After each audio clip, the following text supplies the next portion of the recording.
J'aime bien quand on est touché par un concert et qu'on est touché par les personnes qui sont en train de jouer de la musique.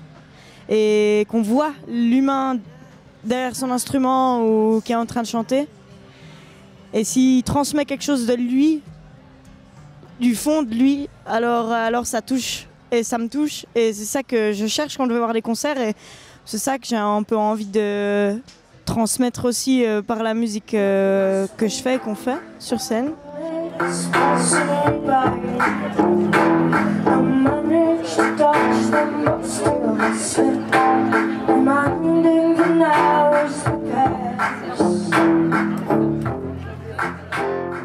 C'est assez minimaliste, mais par contre il y a cette énergie, vous l'avez dit, hein, il y a de l'énergie mais aussi de la douceur.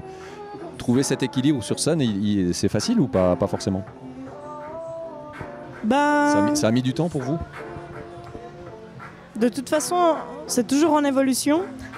J'arrive pas trop à me rappeler précisément comment c'était il y a 5 ans, mais j'ai toujours aimé ça, les contrastes.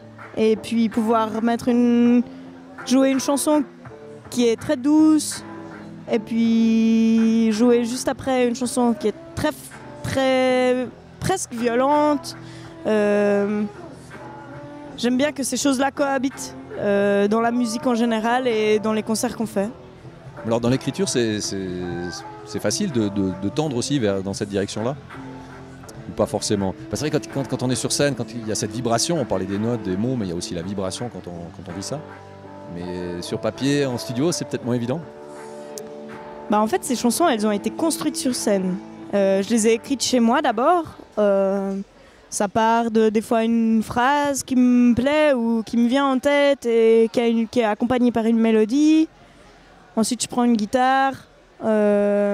J'essaie d'accompagner cette mélodie-là. La guitare amène d'autres choses et me fait continuer la voix. C'est comme une question-réponse entre la guitare et la voix. Et à ce moment-là, je ne sais pas si ça va être une chanson qui va être forte ou pas.